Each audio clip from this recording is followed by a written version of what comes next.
जिस बेईमानी के कारण आपको जन्नत नसीब हो उस रास्ते पर क्यों जाना। ये सरकार का अमेंडमेंट नहीं है, मुसलमानों के द्वारा डिमांडेड अमेंडमेंट। मैं तो कहूँगा अगर आपको आरएसएस बीजेपी को गाली देने से नौकरी मिलती हो तो आप 50 नहीं 5000 गालियाँ दीजिए। और इस हुकूमत को ये पता होते हुए भी कि आप वोट नहीं देंगे तो भी वो आपको आयुष्मान कार्ड दे रहे, आपको राशन दे रहे, वो आपको शौचालय दे रहे, वो आपको छत बन जाए इसके लिए लोन दे रहे। मुसलमान को सोचना है वो और गुमराह करने वालों के हाथ का खिलौना बने या वो निकलकर एक खुददार हिंदुस्तानी के रूप में जिए। आईने को ठीक से देखें और दुश्मन कौन दोस्त कौन इसको पहचानें।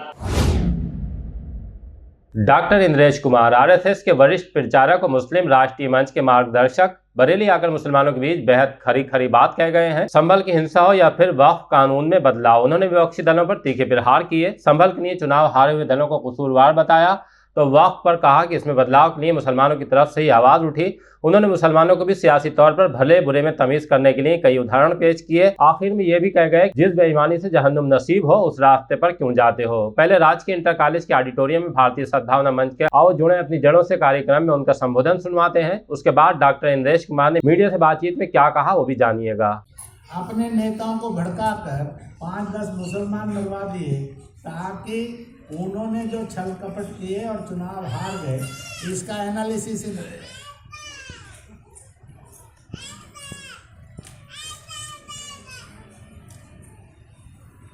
और उन्होंने गालियां दे दी, आपने हमें दे दी। मैं तो कहूँगा अगर आपको आरएसएस बीजेपी को गाली देने से नौकरी मिलती हो तो आप 50 नहीं 5000 गालियां दीजिए सर। मैं भी आपको सिखा दूंगा गालियां और कौन से दी जा सकती, दे दो पर नौकरी तो ले लो। आप गालियां दे दो, लोन तो ले लो उनसे, आप गालियां दे दो, छत तो ले लो, वो तो दे ही रहे हैं आप।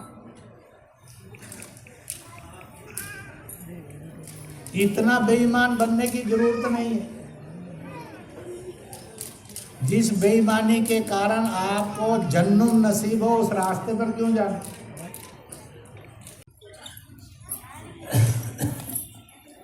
इसी के साथ साथ इस अमेंडमेंट के अंदर एक और बात भी और वो ये है कि ये जो सारा रहेगा इस सारे के अंदर एक हर बोर्ड के साथ जहाँ पर बोर्ड गठित होगा स्टेट में और सेंटर में वह मुसलमानों का इकट्ठा होना चाहिए कि अलग अलग। वहाँ पर तो शियाओं ने कहा हमारा बोर्ड अलग चाहिए, सुन्नियों ने कहा हमारा बोर्ड अलग चाहिए, सूफियों ने और दरगाहों ने कहा हमारा बोर्ड अलग होना चाहिए, फकीर शाम लगने का हमारा बोर्ड अलग होना चाहिए और गोरा कम्युनिटी ने कहा हमारा बोर्ड अलग होना चाहिए। इसलिए 5 बोर्डों की डिमांड मुसलमानों ने की है कमेटी। ये सरकार का अमेंडमेंट नहीं है, मुसलमानों के द्वारा डिमांडेड अमेंडमेंट।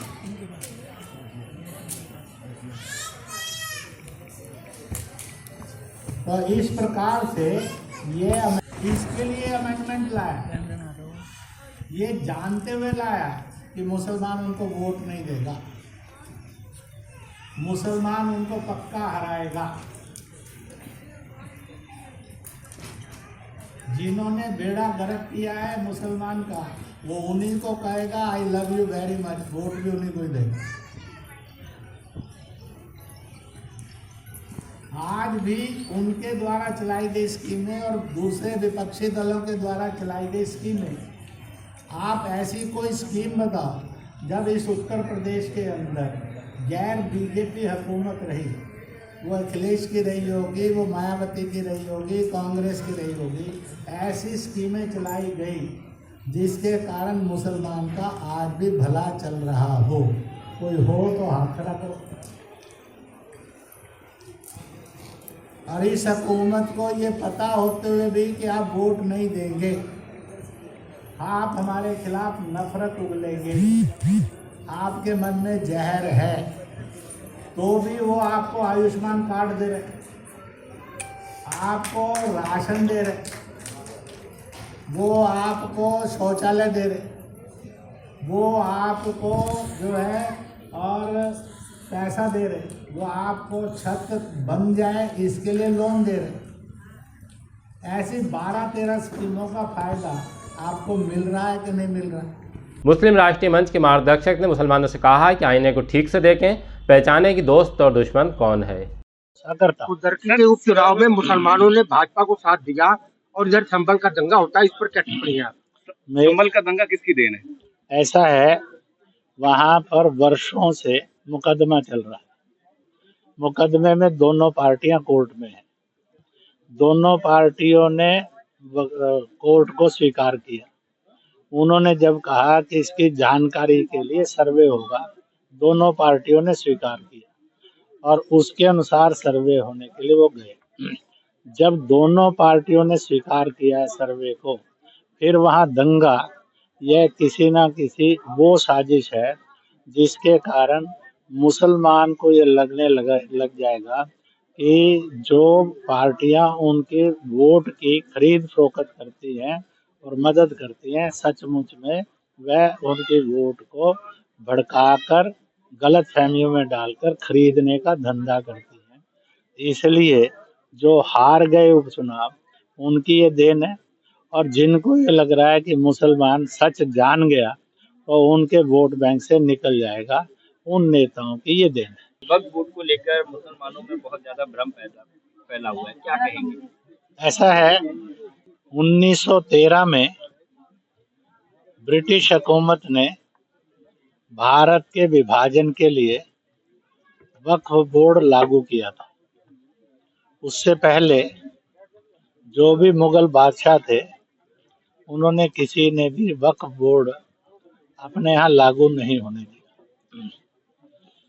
उनका मकसद था हिंदू मुस्लिम विभाजन करके देश का और समाज का बंटवारा कर दिया जाए।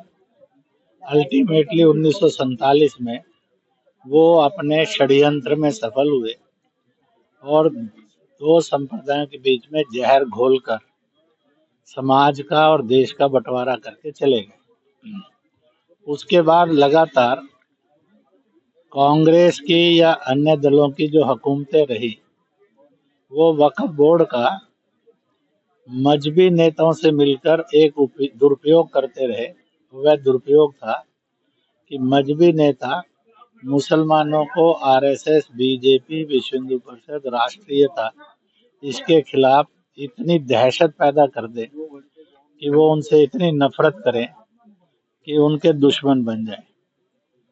और इसलिए मजहबी नेताओं ने सियासी नेताओं से मिलकर एक ताना बाना बुना।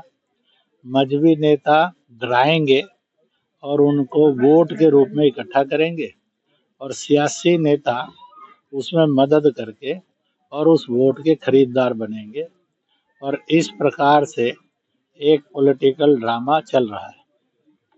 आज वक्फ बोर्ड 2024 इसकी अमेंडमेंट आई है। अमेंडमेंट में ये कहीं नहीं है कि किसी प्रकार की वक्फ की गई संपत्तियों पर कब्जा करना है। जो ये बोलते हैं वो सब नेता और दल झूठ बोलते हैं, झूठ बहकाते और भड़काते हैं।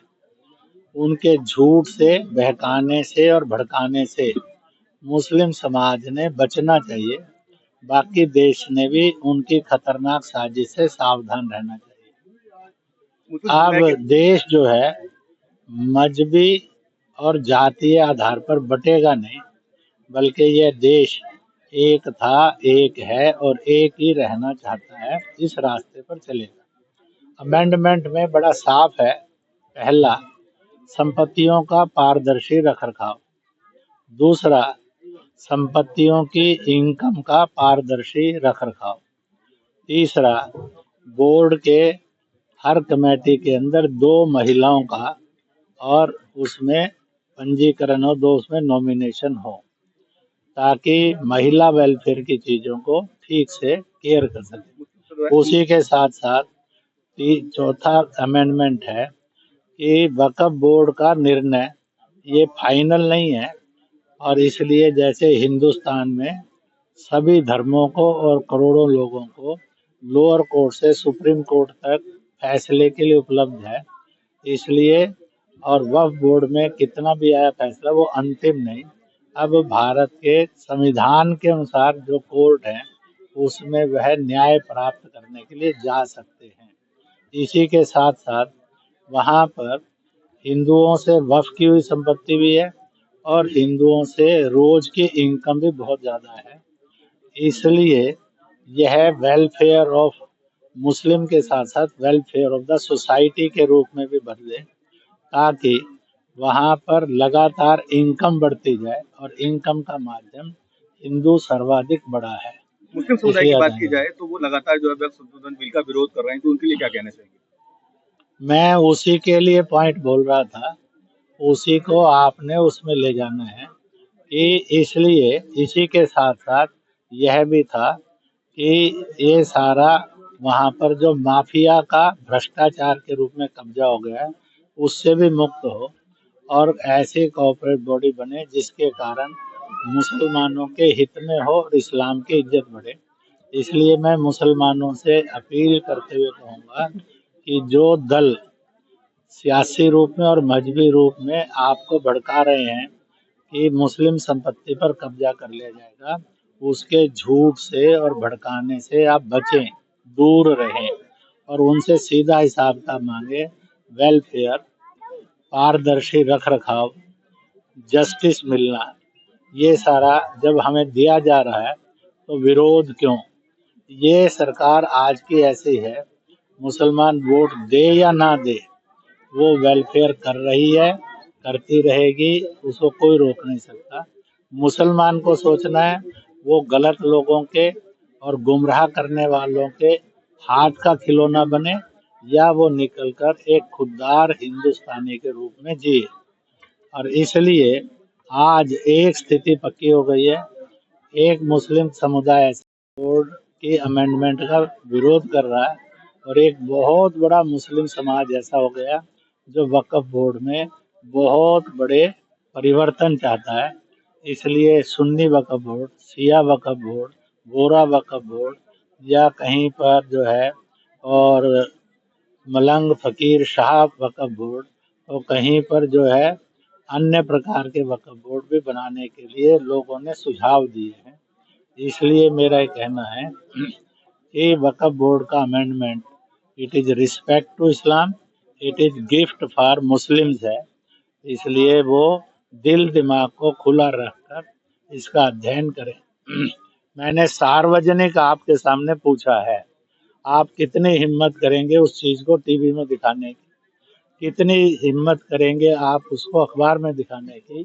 जब पूछा गया पर्सनल लॉ बोर्ड और वक्फ बोर्ड के बारे में कोई एक वेलफेयर स्कीम बताओ, तो कोई मुसलमान नहीं बता सका।